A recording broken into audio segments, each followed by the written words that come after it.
Bienvenue à toutes et à tous et merci de prendre du plaisir à suivre l'actualité sur Eden Télévision. Au sommaire, ouverture ce lundi 18 mars 2019 de la 4e session extraordinaire de l'Assemblée nationale du Bénin, une session qui devrait connaître entre autres de l'étude des propositions de loi dérogatoires devant permettre des élections législatives inclusives prochaines.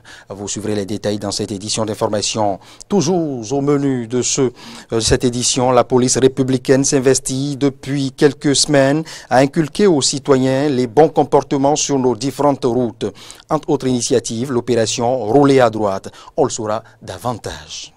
Et en toute fin d'édition, dans le cadre de la dernière journée des éliminatoires de la CAN Égypte 2019, les écureuils du Bénin se sont entraînés ce lundi au stade de l'amitié générale Mathieu Kérékou de Cotonou. Michel Dessuyet et ses poulains se préparent activement pour la rencontre du dimanche prochain face aux éperviers du Togo.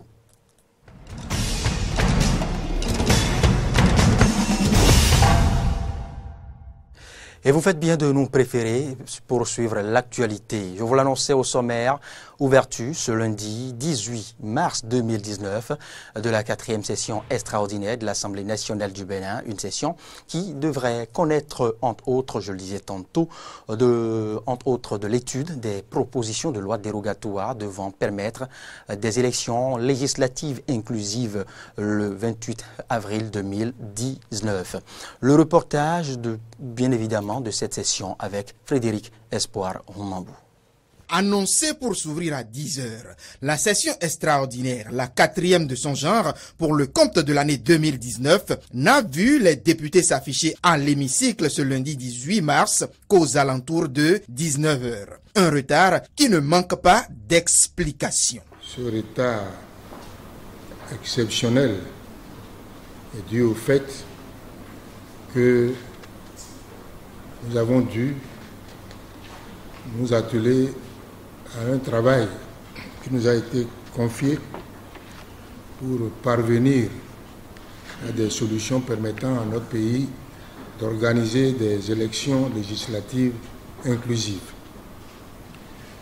Nous en avons parlé en conférence des présidents et la conférence des présidents a décidé qu'il fallait mettre sur pied un petit comité paritaire de 4 membres, 2 de la mouvance, 2 de l'opposition, présidé par le président de l'Assemblée nationale, pour faire le tour de la question, rechercher les solutions. Donc nous avons dû travailler d'arrache-pied depuis près d'une semaine et c'est tout à l'heure que nous avons pu finir. Nous avons rendu compte à la conférence des présidents. L'appel fait, un problème de quorum semble se faire sentir. Comme Eric Moundete a travaillé avec nous toute la journée, j'imagine qu'il doit être quelque part. Je souhaite qu'on l'appelle pour que nous soyons 42. Yaya aussi. Oui, Yaya. Un problème qui sera résolu après un ultime coup de sirène et quelques portes qui s'ouvrent. On peut recompter, hein, mais avec Yaya, je crois que nous sommes 42. Ah ben voilà Eric Moundete, ça fait 43. Enfin, la session peut alors s'ouvrir sans anicroche. Passé cette étape, viennent tour à tour le moment des communications et celui de la lecture et adoption du compte-rendu sommaire de la plénière du 8 mars. Mais la plénière qui s'ouvre ainsi après l'ouverture de la session extraordinaire n'ira pas plus loin. Je pense qu'il serait bon que nous reportions à jeudi pour permettre à tous les collègues de prendre connaissance des travaux du comité paritaire que nous avons mis sur place pour que lorsque nous ouvrirons, chacun soit déjà au moins un peu au courant avant qu'on affecte le ou les dossiers à la commission des lois compétente. Nous sommes d'accord? Donc, la séance est suspendue et reportée à jeudi prochain. Merci pour votre patience. La séance est suspendue. Il va falloir attendre donc encore quelques jours pour savoir comment sera trouvé un consensus pour que et l'opposition et la mouvance participent aux prochaines législatives pour mieux renforcer la démocratie béninoise et la paix à travers tout le pays. Je vous en parlais au sommaire, l'opération roulée à droite est de mise au Bénin. La police républicaine s'investit depuis quelques semaines à inculquer de bons comportements aux citoyens. Il s'agit bien évidemment de l'opération roulée à droite. Mais que cache cette opération? Quelle est la portée de ce nouveau comportement que tente d'imprimer la police républicaine aux citoyens? La réponse dans ce reportage. Dans le but de limiter les accidents de circulation, les responsables de la police républicaine ont initié depuis quelques semaines l'opération roulée à droite, comme celle de ce mardi 19 mars 2019 au Carrefour à Conville par les éléments du commissariat central d'Abomey-Calavi. Il s'agit de quoi? Du respect des couloirs de marche. Et vous savez, lorsque nous ouvrons quelques lignes du code de la route, il y a quelque part on parle de la ligne de séparation des voies. Nous n'avons pas toutes ces lignes au Bénin. Mais le code dit quoi en règle générale? Lorsque plusieurs voies sont affectées à une même direction, il faut circuler dans la voie la plus à droite. Et surtout lorsque la circulation est nulle. Donc en règle générale, on circule à droite et le dépassement se fait à gauche. Bien qu'étant connue de tous, cette règle du code de la route est ignorée constamment par les usagers. Parfois, certains conducteurs circulent pêle-mêle. Vous allez voir, quelqu'un qui va à gauche, il se met au milieu. Quelqu'un qui va à droite, il se met à gauche. Et lors des dépassements, on constate des accidents de circulation, suivis des dégâts matériels, des blessés, des tués sur les routiers. Et c'est donc pour limiter les accidents de circulation que le directeur général de la police républicaine, Nazer Rounompé, a lancé cette campagne de sensibilisation pour inviter les usagers à opter pour la conduite à droite. Lorsque vous serez à droite, vous évitez les accidents. Vous circulez doucement, calmement et vous arrivez à bon port. Donc l'idée principale des hauts responsables de la police républicaine, c'est de limiter les accidents. Le CNSR, c'est de limiter les accidents. Une initiative tout de même appréciée par les usagers de la route. On n'était pas soumis à la répression, donc c'est ça qui fait qu'on n'a jamais fait les choses normalement. Moi je salue, pour ma personne, je salue ce qui se passe, c'est bien, c'est une bonne chose. C'est une bonne chose, parce que si nous serrons notre droite, il est difficile que les véhicules nous serrent aussi. Et nous, les véhicules, les conducteurs de véhicules vont savoir comment ils vont circuler. Et nous aussi, nous devons savoir comment nous devons circuler, même ceux qui sont à pied. La police républicaine n'entend pas mettre fin de sitôt à cette opération. La bonne nouvelle ici, pas de verbalisation en vue. Mais éduquer la population à changer de comportement, c'est l'objectif poursuivi. C'est pourquoi nous, on n'est pas fatigué de sensibiliser.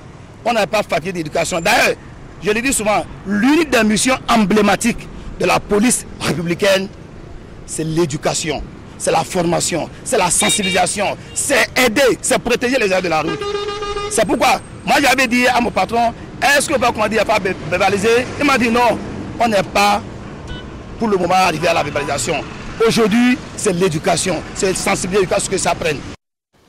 De la sécurité routière à la sécurité dans nos quartiers et villes du Bénin. Depuis quelques semaines, l'insécurité prévaut dans le quartier Cococodi. Selon les informations recueillies, recoupées et traitées, un braquage a été récemment orchestré dans la zone avec pour conséquence 7 blessés, 2 morts et plusieurs motos emportées par les malfrats. Je vous propose ici de suivre quelques riverains rencontrés. Ils sont au micro de Samson Okeakpeda et Denis Marouya. Je peux vous dire que moi je suis arrivé dans le quartier, ça fait banalement 6 mois comme ça, mais depuis 2 semaines, nous sommes en train de remarquer qu'il y a vraiment de l'insécurité grandissante qui ne cesse de se faire ici dans notre quartier, surtout à ce niveau-là au Carrefour-ci. Pas plus que 2 semaines ici, il y a eu un braquage aux environs de 22 heures comme ça.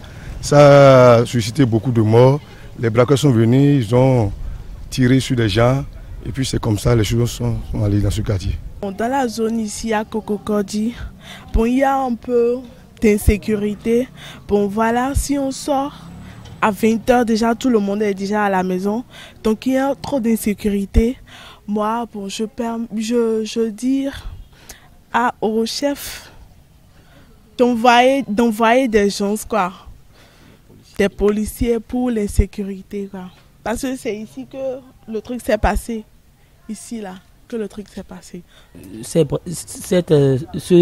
genre de système, c'est pas bien. Il faudrait que les autorités prennent les mesures qu'il faut pour barrer à ce genre d'événements.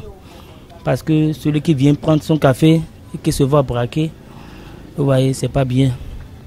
Donc nous lançons un appel aux autorités et de Cocody et de veiller vraiment à l'insécurité et à la sécurité de Cocody et d'environ.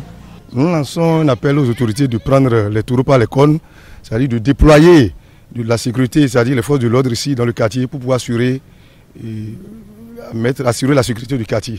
C'est ce qu'on peut dire actuellement.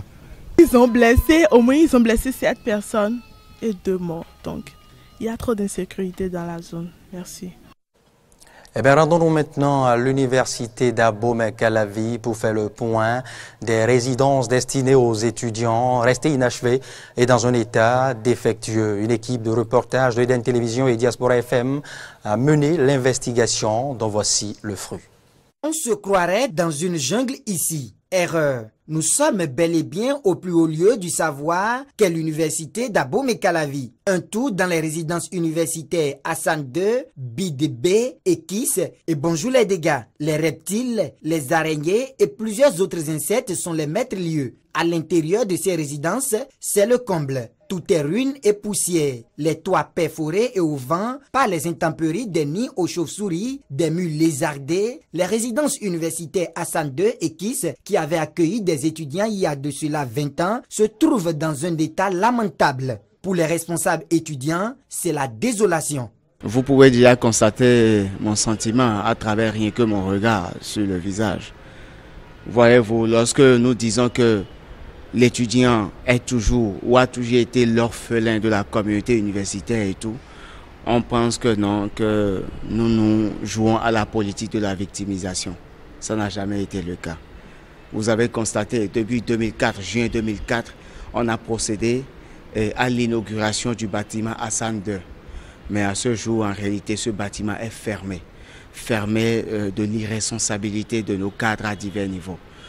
C'est triste parce qu'au même moment où le nombre d'étudiants demandeurs de résidence universitaire ne cesse de s'accroître, il y a des bâtiments qui sont chaque année fermés, ou il y a des bâtiments qui ne sont jamais finis, qui n'ont jamais fini d'être construits, comme le bâtiment Bébide. Voyez-vous, c'est un éléphant blanc que nous avons à l'université. C'est un bâtiment réellement, si c'est fini, ça peut contenir jusqu'à 296 lits. Mais là, voyez-vous, ce n'est pas fini. Et donc, c'est un éléphant blanc. Donc, il y a des étudiants, pendant ce temps, il y a des étudiants qui crèchent, qui dorment à la belle étoile. Bâtiment sans porte ni fenêtre. Installation électrique et plomberie vandalisée. Murs lézardés, ce bâtiment BDB est bloqué à l'étape de la fondation. Le reste des matériaux de construction est abandonné aux intempéries. Les étudiants condamnent fortement ces éléphants blancs sur le campus d'Abomey-Calavi. De ces bâtiments, il y a d'autres résidences qui sont à côté. Il y a les animaux dangereux qui peuvent venir ici et prendre par ici pour venir intégrer les autres résidences. Ça veut dire que l'étudiant qui est en résidence n'est pas en sécurité. Ouais. Mais regardez un peu à côté de nous. Nous sommes entourés d'herbes. Il faut reconnaître que dans notre pays, ici au Bénin, l'État, nos dirigeants, nos gouvernants ont démissionné. Je ne comprends pas, je ne sais même pas dans quel pays où sommes-nous. Si c'est des échéances politiques, on est là, on prend la jeunesse pour instrumentaliser, pour faire des faux promesses. Mais une fois aux assauts, cette jeunesse-là n'est plus la préoccupation ou bien la priorité de nos dirigeants. Je ne comprends pas. Dans une grande université comme celle d'Abomey-Calavi, vous voyez, il y a les forêts partout, des reptiles. On a parcouru tout ça là avec vous. Mais dans le même temps, on nous demande de payer. Les responsables étudiants n'ont pas manqué d'interpeller les gouvernants. Nous ne sommes pas encore la priorité du gouvernement qui est là. Si tant est que la jeunesse en général et celle estudiantine est la priorité du gouvernement et tout, que le gouvernement se saisisse de ces dossiers-là. Toutes nos tentatives pour interviewer les responsables du Centre des œuvres universitaires et sociales, COUS-AC, ont été vaines. Les responsables feraient mieux de parer plus tôt au pire, comme l'effondrement des bâtiments et une course-poursuite des étudiants par les reptiles. Tout autre volet maintenant, sport. Les écureuils du Bénin, dans le cadre de la dernière journée des éliminatoires de la CAN Égypte 2019, se sont entraînés ce lundi au stade de l'amitié générale Mathieu Kérékou de Cotonou. Michel Dessuet, le sélectionneur national, et ses poulains ont commencé à s'armer davantage pour affronter les éperviers du Togo pour le match du dimanche. Un match qui se jouera à domicile et vous le savez, tiendra lieu de ticket pour la Coupe d'Afrique des Nations qui se jouera du 21 au 19 juillet 2019 en Égypte. À la fin de la séance d'entraînement, Yannick Aguemont et Olivier Verdon se sont livrés à la presse pour présenter l'ambiance du groupe et expliquer bien évidemment comment ils se comportent. Ils comptent bien évidemment aborder ce match face aux éperviers du Togo. Ils sont au micro de Laurent Roland, Tonenques et Fiac et Fréjus Fiossi. On sait l'importance de ce match. On sait que le peuple et le pays a qu'une envie, c'est d'aller à la CAN. Donc on va tout faire, on va se donner les moyens déjà de bien se préparer cette semaine pour faire un grand match, si Dieu veut, dimanche. Ma position préférée, c'est au coach de déterminer ma position. Après voilà, moi je suis habitué en club de jouer à droite ou à gauche, ou même derrière l'attaquant, ça ne me pose pas un souci, mais moi, je suis à la disposition du groupe et si le coach fait appel à moi, ce sera à moi de donner le maximum pour l'équipe. Je m'y attends comme tout le reste du groupe. On est un groupe de 23 joueurs qui a toutes les qualités de commencer ce match-là. Ce sera à nous, comme j'ai dit, de bien se préparer pour que si le coach fait appel à nous, de répondre présent. Il y a des cadres qui ne sont pas là, malheureusement. Mais ils vont venir faire le déplacement pour supporter et faire partie du groupe parce que voilà, c'est plus qu'un groupe de 23 joueurs, c'est beaucoup plus que ça. Et comme je dis, on est tous solidaires et, pour gagner ce match. Je pense qu'on a beaucoup confiance en nous. Ici, on l'a montré contre l'Algérie. Quand il est sorti à 10, on a su tenir le match. Après, on sait que c'est notre capitaine, c'est notre meilleur joueur. Mais je pense que collectivement, on va faire le travail. Il va faire le déplacement, comme il a dit Yannick. Du coup, il ne sera pas là sur le terrain, mais il sera avec nous quand même par sa présence. Et on va tout faire en tout cas pour aller chercher la qualification. Depuis le match contre la Gambie, j'y pense tous les jours. C'est dans un coin de ma tête. Et même quand je suis au club ou quoi, j'en parle à tout le monde. C'est toujours dans un coin de ma tête et maintenant on y est. Du coup, on a 6 jours là pour se préparer. Pour bien se préparer, je pense que dimanche on sera prêt. En plus, on est chez nous avec le public et on va le faire. C'est un coup dur pour tous ceux qui ne seront pas là, blessés ou suspendus. Je pense que c'est chiant pour eux. Après, ils seront là, comme il a dit Yannick, pour nous soutenir. Après, je pense que dans les 23 joueurs, tout le monde mérite de jouer dimanche. Tout le monde est au niveau. On va bien se préparer, comme je vous l'ai dit. Et puis, malgré les absences, on va faire le job. C'est le collectif qui va parler pour nous dimanche. Je pense qu'on est une équipe vraiment solide. Et avant d'être des joueurs, d'abord on est une famille, on est tous des frères, on a le même sang. Du coup, je pense qu'en plus, la qualification, ça se joue à Cotonou. Chez nous, on ne doit pas perdre. On ne doit pas perdre et on reste soudés, on reste fiers malgré tout. Et avec cette union, comme vous parlez souvent, on ira chercher la qualification dimanche. Non, pas du tout. D'abord, le football, je pense, c'est collectif. Et comme je vous l'ai dit, on est une équipe, on peut rivaliser avec tout le monde en Afrique, à mon avis. J'en suis sûr même. Du coup, je pense que ces deux joueurs-là, ils ne nous effraient pas du tout. Nous, collectivement, on sera prêts, on est fort et on sera plus fort que dimanche.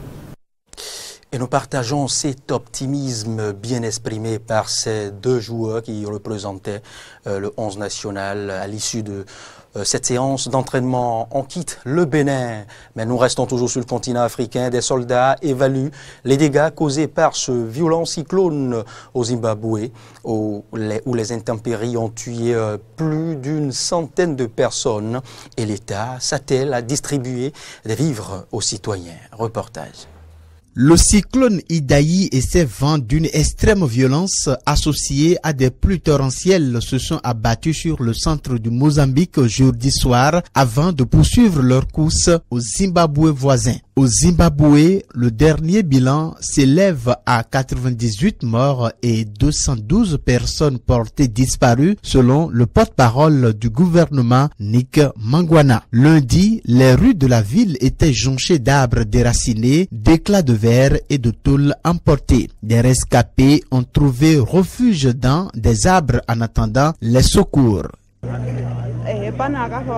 Mon beau-père est mort quand une maison s'est effondrée sur lui et un autre enfant que nous devons encore retrouver. Nous pensons que l'enfant est coincé sous des rochers quelque part et nous supplions pour obtenir de l'aide afin de le localiser. Des rafales de vent ont fait tomber les arbres sur le pont et le pont a été emporté. Nous avons faim à cause des pluies diluviennes et le cyclone Idaï a emporté beaucoup de faim avec lui. Je vais voir ma famille et je ne sais même pas s'ils vont bien parce qu'il n'y a pas de communication et que les routes sont inaccessibles à cause des fortes pluies et je ne sais pas comment je vais retrouver mon chemin. Les fortes pluies qui avaient précédé l'arrivée d'Idaï avaient déjà fait au moins 122 morts au Mozambique et au Malawi voisin qui a été épargné par le cyclone. L'association médicale du Zimbabwe, ZIMA, a lancé un appel aux volontaires pour venir en aide aux sinistrés et appeler aux dons de nourriture, d'eau, de gaz, de vêtements, de couvertures ou encore de tentes. Et pour mettre un terme à ce point de l'actualité sur Eden Télévision, nous remontons plus au nord du continent africain. Algérie, la rue continue de maintenir la pression après le report de la présidentielle dans ce pays. Eh bien, les citoyens revendiquent le retrait de Abdelaziz Bouteflika du landerneau politique algérien. Pour vous en convaincre, voici le reportage. Étudiants et de professeurs du secondaire ont protesté hier à Alger pour dénoncer ce qu'ils qualifient de ruse d'Abdelaziz Bouteflika pour se maintenir au pouvoir. Lundi, le camp présidentiel a annulé la candidature du dirigeant de 82 ans pour un 5e mandat, mais aussi annulé l'élection prévue le 18 avril sans fixer de nouvelles dates. Le pouvoir promet une réforme du système politique, pas de quoi apaiser les manifestants. Nous n'avons pas réclamé son départ en tant qu'individu, mais nous avons demandé de mettre fin au système qu'il utilise ainsi que son image pour piller les ressources des Algériens. Nous ne soutenons pas les individus, nous soutenons la patrie et nous ne voulons ni prolongation ni ajournement. Nous voulons le respect de la Constitution et c'est ce que le peuple demande. Nous ne voulons pas réparer le régime, nous voulons sa chute. Nous n'avons pas besoin de réforme, nous voulons votre départ. Nous avons suivi la population en partant du principe que nous sommes ici pour une bonne cause. Nous revendiquons nos droits dans ce pays. Nous ne demandons pas autre chose. Notre société souffre, en particulier les étudiants, les enseignants et d'autres. Tous les secteurs sont touchés. Et ce sera donc tout pour ce point de l'actualité sur Eden Télévision. Merci de l'avoir suivi. Passez d'excellents moments à suivre nos programmes. Bonsoir.